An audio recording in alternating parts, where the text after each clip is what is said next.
Hello အားလုံးပဲမင်္ဂလာပါဒီနေ့ကတော့ကျွန်တော်တို့ typography text effect ဖန်တီးတဲ့အပိုင်းလေးတွေပေါ့နော် text motion ဖန်တီးတဲ့အပိုင်းလေးတွေကိုကျွန်တော်တို့သွားပြမှာဖြစ်ပါတယ်အဲ့တော့ new composition စာယူလိုက်ပါမယ်ကျွန်တော် text effect ပေါ့နော်နာမည်လေးတစ်ချက်ပေးထားမယ် text effect အဲ့တော့ duration ကတော့ second 30 http 108024 frame per second ကိုရွေးထားပါတယ် background color နှစ်ပါ okay Okay ရင်ဆုံးကျွန်တော်တို့ background တခုရင်ဖန်တီးကြည့်အောင်နော် composition ကတော့ text effect composition ကျွန်တော်တို့ new solid လေးယူလိုက်ပါမယ်ပြီးသွားရင်ကျွန်တော်တို့ background pg ပဲပေးထားလိုက်ပါမယ် background ကတော့ရတဲ့ကျွန်တော်တို့အဆင်ပြေတဲ့အရောင်တစ်ရောင်ယူထားလိုက်မယ်နော်အဲ့ဒီအရောင်လေးပြပါတယ်ဘာဖြစ်လို့လဲဆိုတော့ကျွန်တော်ဒီနေ့ကဒီ solid ပေါ်မှာ effect ပေါ့နော် background effect လေးတစ်ခုကျွန်တော်သုံးချင်ပါတယ်အဲ့ဒါကကျွန်တော်တို့ဒီ gradient ramp မှာနော် gradient color လေးတစ်ခုဖြစ်သွားခြင်းလို့ပါအဲ့တော့ effect and preset ထဲမှာကျွန်တော်တို့ gradient လို့ရိုက်လိုက်ပါမယ်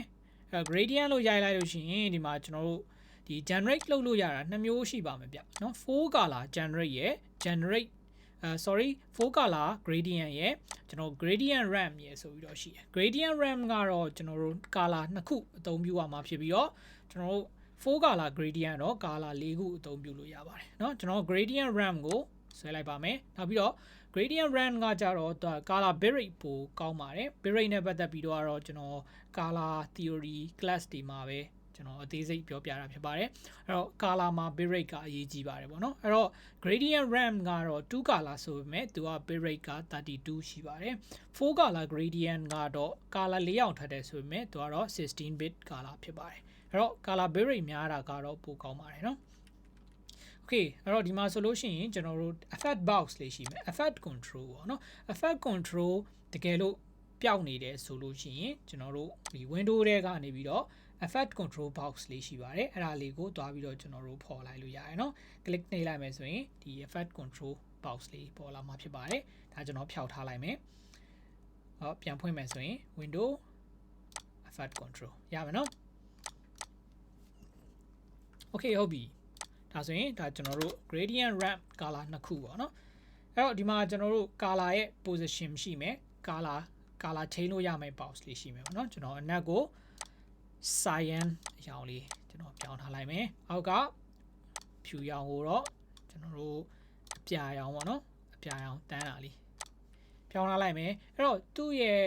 ဒီ color တွေရဲ့ position ကိုကျွန်တော်တို့ change လို့ရတယ်ဒီမှာကျွန်တော်တို့ liner radial ပေါ့နော်ကျွန်တော် radial ပြောင်းလိုက်မယ်ဆိုရင်တော့သူကအလင်းရပါတော့ဒီ cyan အလင်းလေးက cyan အရောင်လေးကအလဲဘက်မှာတွားပြီးတော့ဆူပါလိမ့်မယ်အဲ့တော့အပေါ်မှာကျွန်တော်တို့ဒီမှာ center point လေးရှိတယ်အဲ့ဒါလေးကကြတော့ကျွန်တော်ဘယ်နေရာမှာအရောင်ထားမလဲပေါ့ cyan ကိုဘယ်နားမှာထားခြင်းလဲကျွန်တော်အောက်မှာထားခြင်းလဲဆိုရင်ဒီအောက်ကိုရွှေ့လိုက်ပါတော့ဒါသူ့ရဲ့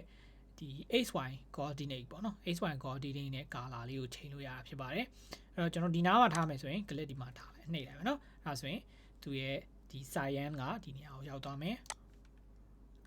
ဒီနားမှာထားလိုက်မယ်ဆိုရင်ရောက်သွားမှာเนาะအဲ့တော့ဒီ key point လေးနဲ့လည်းကျွန်တော်တို့အနီးဝေးကိုဆွဲပြီးတော့ချိန်လို့ရပါတယ်เนาะဒီ point လေးကို click လေးဆွဲလိုက်ပါသွားခြင်းတဲ့နေရာเนาะဘယ်နားလောက်မှာထားခြင်းလဲပေါ့เนาะဒါဆိုရင်အလုံးသေးသေးလေးဖြစ်သွားเนาะဒီနားလောက်မှာလည်းထားလို့ရတယ်စံထားလောက်မှာလည်းထားလို့ရတယ်เนาะ Okay အပြာရောင်ရောဘယ်နားမှာထားခြင်းလဲပေါ့เนาะအပြာရောင်ရဲ့ size ကိုလည်းကျွန်တော်တို့ adjustment လုပ်လို့ရပါတယ် Okayအဲ့တော့ဒါကတော့ gradient ramp သုံးထားတဲ့ပုံစံလေးဖြစ်ပါတယ် color ကို swip လုပ်လို့ရပါတယ်เนาะအပေါ်အောက်ချိန်လို့ရတယ်ဒီမှာကျွန်တော်တို့ swip color လေးရှိတယ်เนาะ swip color လေးနှိပ်လိုက်လို့ရှိရင်ကျွန်တော်တို့ color ကိုပေါ်အောက်ချိန်လို့ရမှာဖြစ်ပါတယ်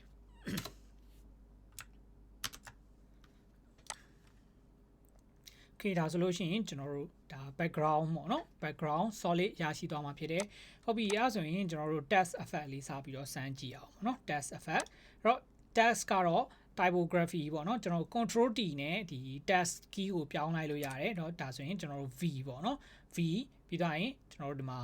control T တစ်ချက်နှိပ်လိုက်မယ်ဆိုလို့ရှိရင် text box လေးကြာလာမှာဖြစ်တယ်အဲ့တော့ text box ကတော့ကျွန်တော်တို့ဒီ function အားဖြင့်ဆိုလို့ရှိရင်ဒီဘက်မှာ character box လေးရှိရယ်เนาะ character box လေးမရှိဘူးဆိုရင်ခုနအတိုင်းမှာပဲကျွန်တော်တို့ window ထဲကနေပြီးတော့ character box ပေါ့เนาะ control 6ကိုအသုံးပြုပြီးတော့ဖွင့်လိုက်လို့ရပါတယ်เนาะဒီမှာနော် character box ပါဒီ character box ရဲ့နောက်ကျွန်တော်တို့ဒီ align box ရဲ့ကတော့ဒီ typography motion ပေါ့နော်ဒီကျွန်တော် text animation တွေလုပ်တဲ့နေရာမှာအဓိကအရေးကြီးပါတယ်เนาะ character မှာကျွန်တော်အခု area bold ပေါ့နော်ဒါကတော့ character ရဲ့character ရဲ့အရောင်ပေါ့နော်နောက်ပြီးတော့ရင်ကျွန်တော် size ပေါ့နော် size လေးရှိမယ်အချဲအစုပေါ့နော် size အပေါ်အနေအမြင့်အစားရှိတာလေးတွေကိုဒီမှာကျွန်တော် function အဖြစ်အသုံးပြုလို့ရမှာဖြစ်ပါတယ်ဟုတ်ပြီဆိုရင်ကျွန်တော် text လေးရိုက်ကြည့်အောင် click ချနေလိုက်မယ်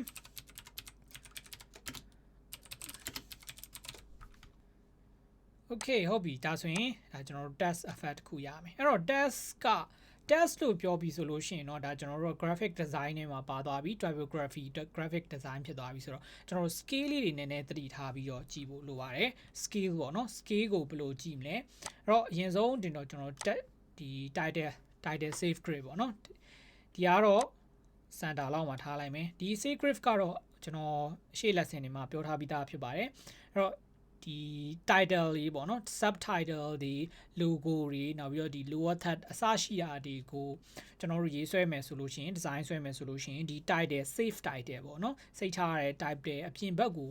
ထားပြီးတော့ရေးလို့အဆင်မပြေပါဘူးဗျ။ဘာဖြစ်လို့လဲဆိုတော့ကျွန်တော်တို့ဒီ TV size တွေပေါ့နော် TV size တွေ TV ratio တွေအားလုံးကဒီတစ်ခုနဲ့တစ်ခုကမတူကြဘူးလीမတူကြတဲ့ခါကျတော့ဒီ subtitle ထိုးတာတွေပါတွေကမမြင်ရတော့မှာဆိုလို့ပေါ့နော်အဲဒါကျွန်တော်တို့ save title လောက်ထားတဲ့ဟာပါအဲ့တော့ဒီပေါင်ရဲ့အပြင်ပေါက်ကိုလုပ်ပြီးတွားပြီးတော့ကျွန်တော်တို့ subtitle ရေးတာတော့ပါတော့အဆင်မပြေဘူးပေါ့နော် okay ဟုတ်ပြီအဲဆိုလို့ရှိရင်ဒါကျွန်တော်တို့ test ထားလိုက်မယ် okay ပို့ပြီးတော့ scale ကြခြင်းနဲ့ဆိုရင်တော့ကျွန်တော်တို့ ruler bar လေးဖွင့်ထားလို့ရတယ် control R เนาะ control R နှိပ်လိုက်မယ်ဆိုရင်ဒါကျွန်တော်တို့ ruler bar စပြီးတော့ရသွားမယ်ဟုတ်ပြီဒီထက်ပို့ပြီးတော့ကျွန်တော်တို့ scale တိကြခြင်းနဲ့ဆိုရင်တော့ proportion grid နဲ့ကျွန်တော်တို့သွားလို့ရမှာဖြစ်တယ် proportion grid ကိုဖွင့်ပြီးတော့ကျွန်တော်တို့ scale ကိုပို့ပြီးတော့တိကြစေခြင်းပေါ့နော်အဲဒီထက်ပို့ပြီးတော့တိကျအောင်သွားမယ်ဆိုရင်တော့ကျွန်တော်တို့ grip ကိုထပ်ပြီးတော့ဖွင့်လို့ရပါသေးတယ်เนาะဒီမှာ function ထဲမှာ grip ဆိုတာရှိတယ်ဒီ grip ကိုစပြီးတော့ကျွန်တော် grip ကိုဖွင့်လိုက်မယ်ဆိုရင်ဒါကျွန်တော်တို့ပို့ပြီးတော့အသေးစိတ်ပေါ့เนาะမြင်ရမှာပါအဲကျွန်တော် arrow key move tool ကိုသုံးမယ်ကျွန်တော် arrow key ကိုသုံးပြီးတော့လဲပို့ပြီးတော့အသေးစိတ်ပေါ့เนาะချိန်လို့ရတယ်အဲ့တော့ mouse နဲ့ရွှေ့နေတာကြတော့ကျွန်တော်တို့နည်းနည်းလေး scale မတိကျတာမျိုးတွေဖြစ်ကောင်းဖြစ်နိုင်တယ်ပေါ့နော်အဲ့တော့ကျွန်တော်တို့ keyboard ကနေပြီးတော့ဒီ arrow key လေးကိုအသုံးပြုပြီးတော့လဲ scale ကိုပို့ပြီးတော့တိကျအောင်လုပ်လို့ရပါတယ်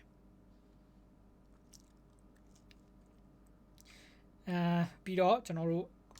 copy ပွားမယ်ပေါ့နော် control D copy ပွားတာ control D เนาะ control D ဆွဲလိုက်မယ်ဒါဆိုရင်ဒါကျွန်တော်တို့ scale အတိအကျကြပါเนาะထပ်ရနိုင်တယ် control D ထပ်နှိပ်လိုက်မယ်ကျွန်တော် scale more detail ပေါ့เนาะရနိုင်တယ်အဲ့တော့ဒီ snap ပေါ့เนาะ snap လုပ်တယ်ဆိုတာဒီတစ်ခုနဲ့တစ်ခုတန်လိုက်လေးလိုမျိုးတွားကတ်တဲ့ဟာမျိုးပေါ့เนาะပို့ပြီးတော့ more magnetic ဖြစ်တဲ့ဟာမျိုးပါအဲ့ဒါကျွန်တော်တို့ဒီ ruler ပေါ့เนาะ ruler ကနေဆွဲပြီးတော့ကျွန်တော် grip လေးကိုဆွဲထားလို့ရမယ်အဲ့တော့ဒီ ruler size ကဒီလေးသွားခြင်းတယ်ဆိုလို့ရှိရင်ဒီခဏန်းပေါ့နော်ကိန်းခဏန်းရိုက်ထည့်ခြင်းတယ်ဆိုရင် right click နှိပ်ပြီးတော့ edit position နဲ့လည်းရိုက်လို့ရတယ်938ကျွန်တော်940ပေါ့နော်940ဘာလို့940လဲဆိုတော့ဒါကကျွန်တော်တို့က1920 1080ပေါ့နော်ဆိုတော့ဒီ scale ရဲ့တစ်ဝက်ဆိုတော့ကျွန်တော်တို့ကဒါ940 value ရိုက်ထည့်လိုက်တာเนาะဒါဆိုရင် center မှာတိတိကျကျသွားကြမှာပေါ့เนาะအဲ့တော့ကြားဖြတ်ပြီးတော့ပြောရမယ်ဆိုရင်ဒီအရောင်လေးပြောင်းလို့ရတယ်เนาะအဲ့တော့ဒါကိုကျွန်တော်ကြားဖြတ်ပြီးတော့ပြောပြလိုက်မယ် sorry เนาะ940 okay ဒါ value edit လုပ်လိုက်တာအဲ့တော့ဗမာသွားဖြောင်းလို့ရလဲဆိုရင်ကျွန်တော် edit ထဲက prefix ဆိုတာရှိရယ်เนาะ prefix ဆိုတာရှိရယ် general okay ဒါဆိုရင် preference ပေါက်ကြာလာပြီเนาะတစ်ခေါက်ကျွန်တော်ပြန်ပြပေးမယ် edit တဲက preference တဲက general ပေါ့เนาะဖွင့်လိုက်မယ်ဆိုရင် preference ပေါက်ကြာလာတယ်ဘာဖြစ်လို့လဲဆိုတော့လောလောဆယ်ကဒီမှာဒီ grip line ရဲ့အကြောင်းက cyan ရောင်ပဲဖြစ်နေတော့ဘာမှမမြင်အောင်ဖြစ်နေเนาะအဲ့တော့ကျွန်တော်တို့ဒီ grid and guide ပေါ့เนาะ grid and guide ထဲမှာဒီမှာသုံးမဲ့အကြောင်းလေးပေါ်နေတာရှိတယ်ကျွန်တော်ဒီမှာ cyan ဖြစ်နေတာပေါ့เนาะကျွန်တော်လောလောဆယ်အနီရောင်ပြောင်းလိုက်မယ် red ပြောင်းလိုက်မယ် okay ဒါဆိုရင်ဒါအနီရောင်ဖြစ်သွားမယ်เนาะဒီ grip line လေးကအနီရောင်ဖြစ်သွားမယ်အဲ့တော့ဒီမှာပါ edit preference grip ကျွန်တော်ဒီအောင်အစိမ်းကိုအဝါပြောင်းလိုက်မယ် okay ဒါဆိုရင်သူရဲ့ grip အရောင်အဝါရောင်ဖြစ်သွားမယ်တော်တော်တော့ကြည့်ရဆိုးပါเนาะအဲ့တော့ဒီကတော့အစိမ်းလေးပဲပြန်ထားလိုက်မယ်เนาะ general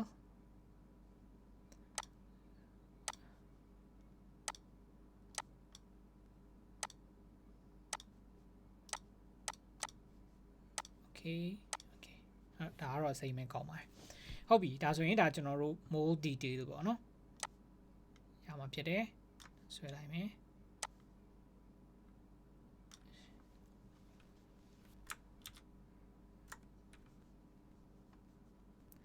ဟုတ်ပြီအဲ့ဆိုရင်ကျွန်တော်တို့အခု grip တွေတစ်ချက်ပြန်ပိတ်ထားလိုက်မယ်เนาะအဲ့ဒီ scale တိုင်းဆိုရင်ရပြီအဲ့တော့ကျွန်တော်ဒီအားလေးတွေတစ်ချက်ပြန်ဖြတ်ထားလိုက်မယ်အဲ့တော့ဒီမှာကဒီ type ရဲ့ size ကိုချိန်နေတယ်ဆိုရင်ဒီမှာ size ရှိရเนาะဒီဘက်တောင်မှာ size ရှိရလောလောဆယ်တော့100ပေါ့เนาะကျွန်တော်တို့အခု130ထားမယ်ပေါ့เนาะ130ထားမယ်ဆိုရင်ဒါ size အကြီးအသေးချိန်တာဖြစ်ပါတယ်အဲ့တော့ spacing ဘေးနှစ်ဖက်အကွာအဝေးကိုကြတော့ဒီမှာကျွန်တော်တို့ v ရဲ့ a ရဲ့ပေါ့เนาะနှစ်ခုပြထားတယ်အဲ့တော့အဲ့ဒါလေးမှာလောလောဆယ်တော့0ပေါ့เนาะအခုကျွန်တော်တို့50ရိုက်ထည့်ကြည့်လိုက်မယ်အဲဆိုရင်သူကဒီတစ်လုံးနဲ့တစ်လုံးရဲ့အကွာအဝေးပေါ့နော်ဂျားတစ်လုံးဂျားအကွာအဝေးကိုဆိုတာဖြစ်ပါတယ် T ရဲ့ H ရဲ့ဂျားရဲ့အကွာအဝေးကိုကျွန်တော်က150ထားလိုက်မယ်ဂျားရဲ့အကွာအဝေးပေါ့နော်အရန်ကွာသွားတာကြီးတော့မကောင်းဘူးအဲတော့ကျွန်တော်80လောက်ပြန်ထားလိုက်မယ်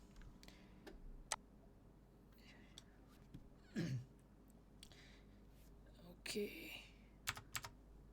ဟုတ်ပြီအဲဆိုရင်ကျွန်တော်တို့ font ပေါ့နော် font ကိုကျွန်တော်တို့မျိုးစားပြောင်းကြည့်မယ် font မှာ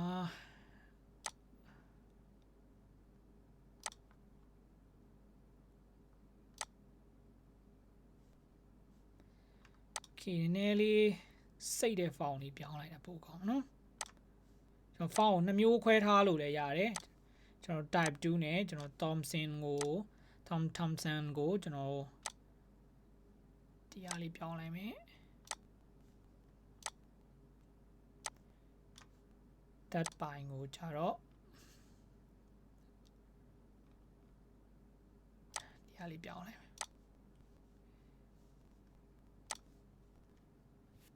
ဒါဆိုရင်ဒါကျွန်တော် type ကအမျိုးအစား2မျိုးခွဲထားလိုက်တာပေါ့နော်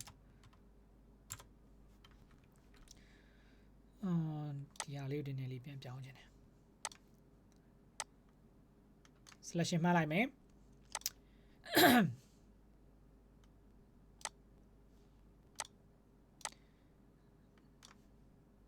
ဒါကျွန်တော် test ပုံစံလေးပေါ့နော် test ပုံစံလေးပြောင်းကြည့်မယ်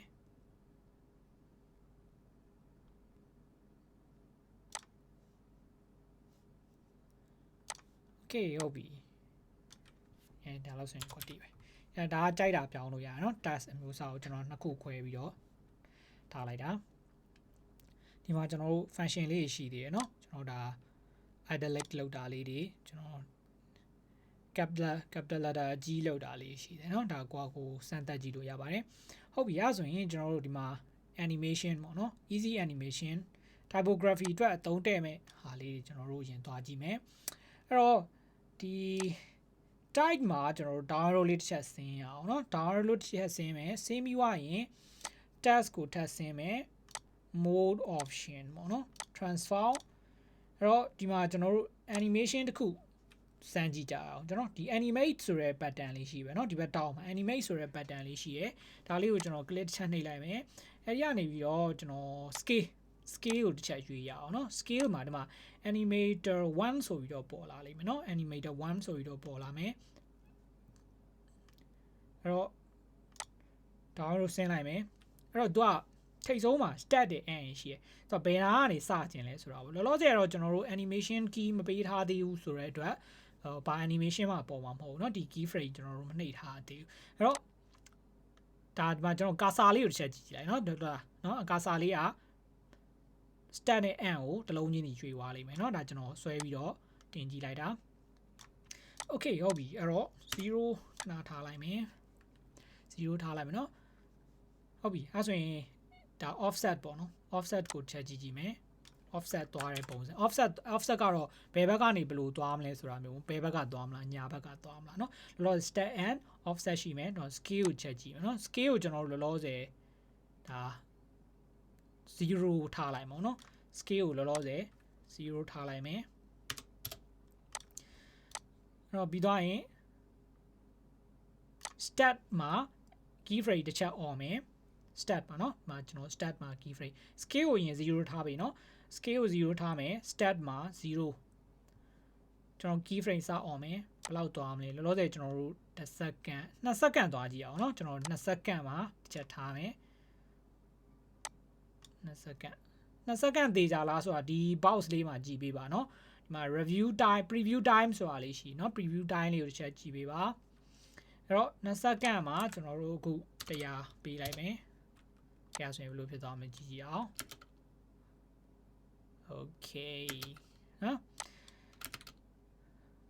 ညာပုံမြန်ခြင်းတယ်ဆိုရင်တော့ကျွန်တော်3စက္ကန့်အောင်ရွှေ့လိုက်ပါနော်3စက္ကန့်အောင်ရွှေ့လိုက်ပါ3စက္ကန့် okay more smooth ပေါ့နော်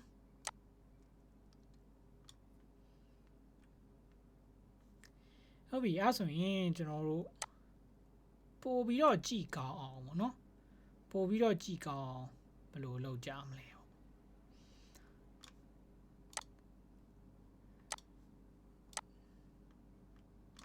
အဲ့ဆိုရင်ကျွန်တော်တို့အခုဒီမှာနာမည်လေးပေးလိုက်မယ် right click rename ပေါ့နော် rename ပေးလိုက်မယ်scale 1 scale forward ပေါ့နော် scale forward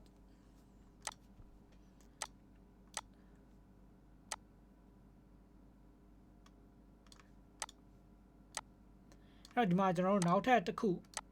ထပ်ပြီးတော့ duplicate လုပ်လိုက်မယ်ဒီ function တွေကကျွန်တော် duplicate လုပ်လို့ရတယ်เนาะ duplicate လုပ်လို့ရတယ်အဲ့တော့ scale function ကိုကျွန်တော် control D အဲ့တော့ဒါ control ရဲ့ D ရဲ့နေတိုင်းဒါကျွန်တော် copy ပွားပါမယ်เนาะ scale F2 ဆိုဖြစ်သွားမယ်ဒီမှာကျတော့ကျွန်တော် backward ထားလိုက်မယ်သူ့ကိုနာမည်ပေးအောင် rename scale B ပေါ့เนาะ backward ဖြစ်သွားမယ်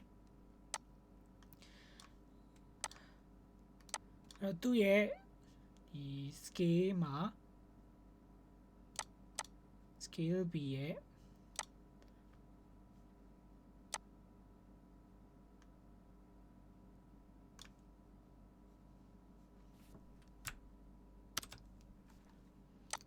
အဲ့တော့ကျွန်တော်ဒီမှာ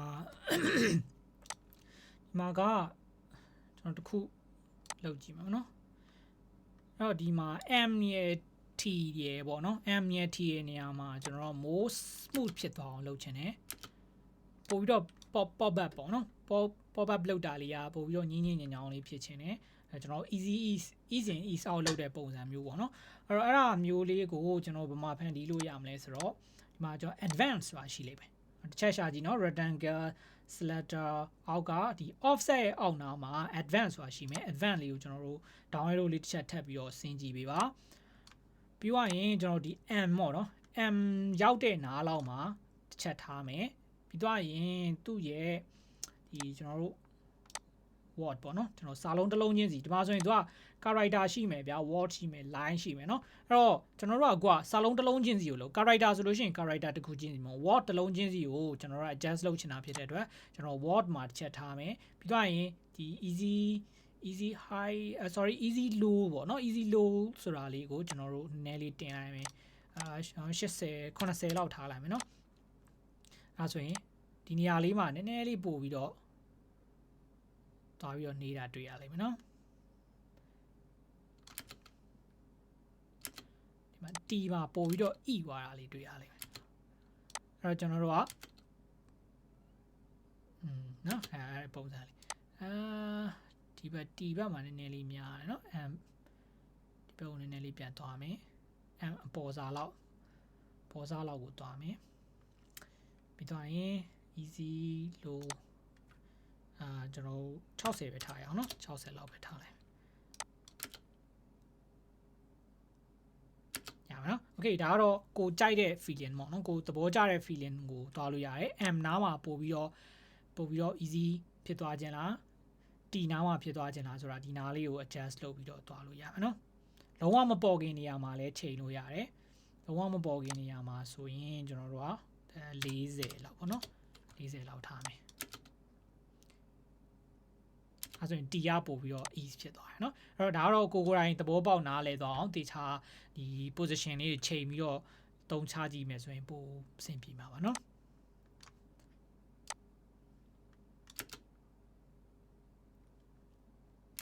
ဟုတ်ပြီအဲ့ဆိုရင်ကျွန်တော်တို့အခု scale B ပေါ့เนาะ B ကိုတစ်ချက်ကြည့်ကြည့်မယ်အဲ့တော့ဒါ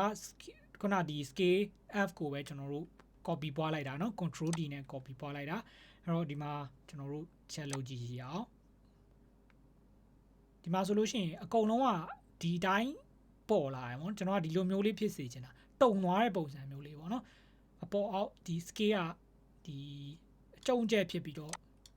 ပေါ်သွားတာမျိုးလေးလိုချင်တာအဲ့တော့ဒါလေးတစ်ချက်ကြည့်ကြည့်မယ်Okay ဒါဆိုရင်ကျွန်တော်တို့အောက်မှာ scale ကိုကျွန်တော်တို့ပြောင်းမြန်ပေါ့နော်ပြောင်းမြန်လေးနည်းနည်းဖြစ်သွားအောင်လုပ်လိုက်မယ်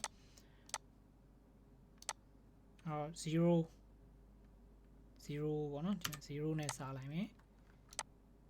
ဒီနားလောက်ရောက်တဲ့အချိန်မှာကျွန်တော်တို့60ပေါ့နော်60ပြန်ထားလိုက်မယ်ကျွန်တော် animation keyframe လေး on လိုက်မယ်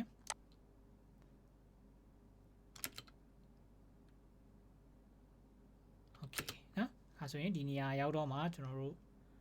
ဒီ scale တိုင်းပေါ့နော်0ပြန်ထားမယ်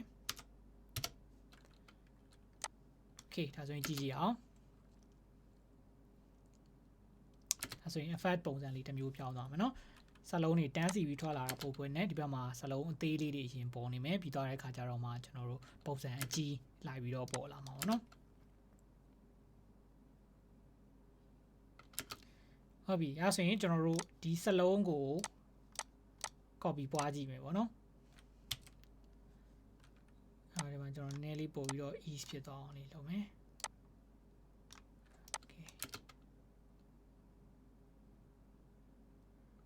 4 စက္ကန့်ကျော်နော်3စက္ကန့်အတွင်းမှာထားမယ် key frame လေးကိုကျွန်တော်တို့3စက္ကန့်အတွင်းထားလိုက်မယ်နော်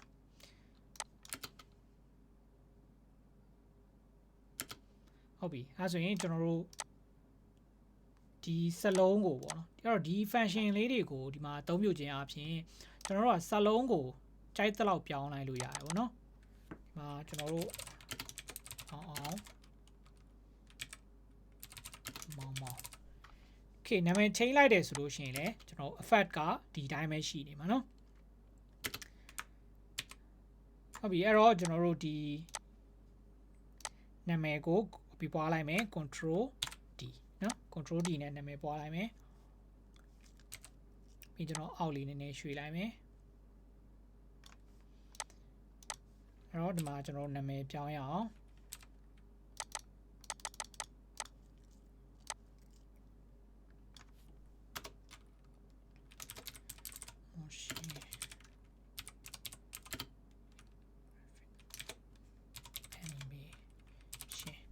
တော့ဒီ size ကိုချိန်မယ်ကျွန်တော်ဒီဘက်မှာ85เนาะ85လောက်ဆိုတော့ပဲ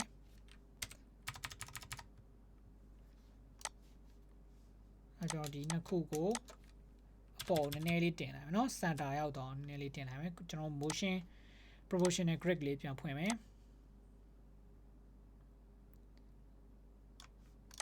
ရပါเนาะသူရဲ့ animation ကိုကျွန်တော်တို့အနောက်လေးနည်းနည်းရွှေ့ရအောင်เนาะဒီ 4 စက္ကန့်နောက်ပိုင်းပေါ့နော်4 စက္ကန့်နောက်ပိုင်းရွှေ့လိုက်မယ်sorry 3 စက္ကန့်နောက်ပိုင်းကိုရွှေ့လိုက်နော်အားလုံး selection မှတ်လိုက်နော်အားလုံး selection မှတ်ပြီးတော့အနောက်ကိုနည်းနည်းလေးရွှေ့လိုက်လို့ရတယ်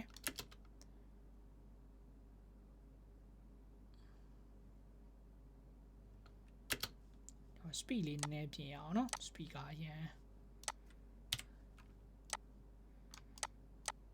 ဆိုစုစုပေါင်း3စက္ကန့်လောက်ပဲထားတာကောင်းတယ်နော်အားလုံး3စက္ကန့်တွင်လောက်ပဲထားတာကောင်းတယ်ကျွန်တော်အားလုံး selection မှလိုက်မယ်3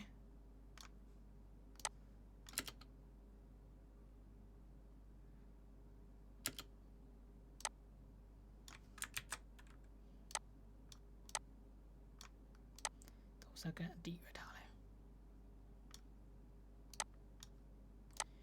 selection မှတ်မယ်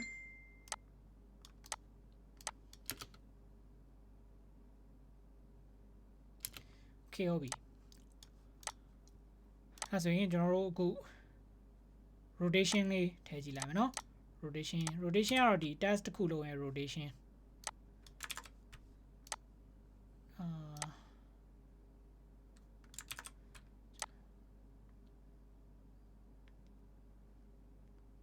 3စက္ကန့်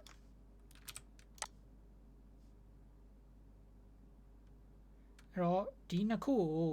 ကျွန်တော် composition လုပ်လိုက်မယ်နော်ကျွန်တော်action script လေးတစ်ခုကျွန်တော်ပြပေးမယ်နော်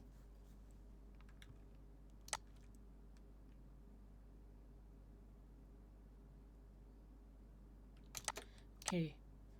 လောလောဆယ်ကျွန်တော်ဒီမှာစလုံးမှာကျွန်တော် RAM လေးတစ်ခုထည့်အောင်နော်ကျွန်တော်ခုနပြခဲ့တဲ့ gradient RAM ကိုသုံးမယ်နော် gradient RAM ကိုသုံးမယ်4 color gradient ပါနော်4 color gradient လေးကိုကျွန်တော်တို့ test ထဲထည့်လိုက်မယ်အဲ့တော့ဒီမှာတော့အရောင်4ရောင်ပေးထားပါနော်ကျွန်တော်အရောင်4ရောင်ကိုချိန်လို့ရတယ်အဲ့တော့ကျွန်တော်လောလောဆယ်ဒီအစိမ်းပေါ့နော်အစိမ်းရောင်ကိုရောင်ဒီအောင်ပြောင်းလိုက်မယ်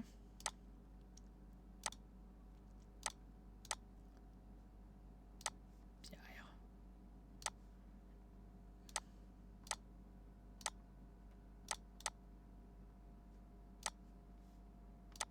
Okay.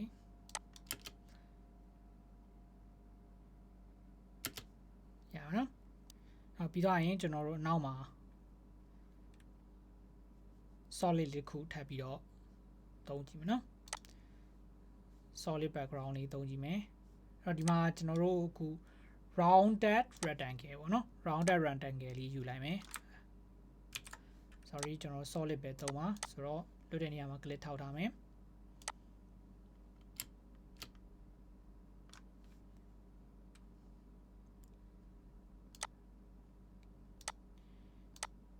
shape ကိုသုံးမယ်နော် shape ကိုသုံးမယ်အဲ့တော့ shape ရဲ့ scale ပေါ့နော် shape ရဲ့ scale လေးကိုကျွန်တော်တို့တွားရအောင် shape ရဲ့ scale ကိုကျွန်တော်တို့0ကနေစမှာနော် finish animation နောက်ပြီးတော့ scale click ချက်နေမယ်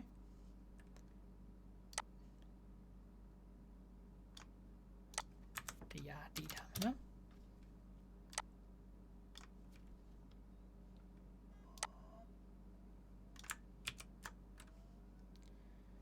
scale ကကျွန်တော်0ကနေစမယ်ပြီး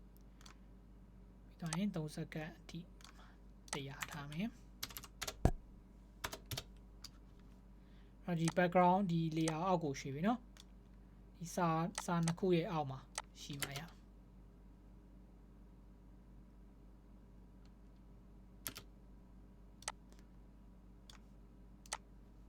ရှေ့ရဲ့ color နည်းနည်းလေးပြောင်းခြင်းပြီ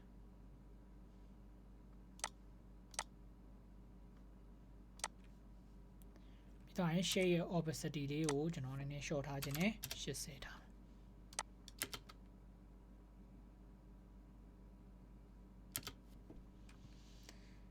Okay ဟုတ်ပြီဒါဆိုလို့ရှိရင်ဒါကျွန်တော်တို့ type နဲ့ animation လေးတစ်ခုလုပ်လို့ရပြီပေါ့နော်အဲ့တော့ဒီ animation တွေကဒီ test animation ပေါ့နော်အများကြီးရှိတယ် preset အနေနဲ့ရှိတယ်ပေါ့နော်အဲ test animation တွေထည့်ပြီးတော့သုံးလို့ရတယ်ဒီမှာကျွန်တော်တို့ test expression ရှိမယ် mechanical ရှိမယ် test နဲ့ပတ်သက်ပြီးတော့ကျွန်တော်တို့လုပ်လို့ရတဲ့ function တွေပေါ့နော်ဒါ preset တွေပါဒီ preset တွေထည့်ပြီးတော့လည်းအသုံးပြုလို့ရပါတယ်เนาะ okay ဒါကတော့ကျွန်တော်တို့ typography test animation lesson လေးဖြစ်ပါတယ်ချက်ပြန်စမ်းကြည့်ပြီးကြပါဒီနေ့ lesson ကိုတော့ကျွန်တော်ဒီလောက်နဲ့ပဲရပ်ထားမှာဖြစ်ပါတယ်အားလုံးကျေးဇူးတင်ပါတယ်ခင်ဗျ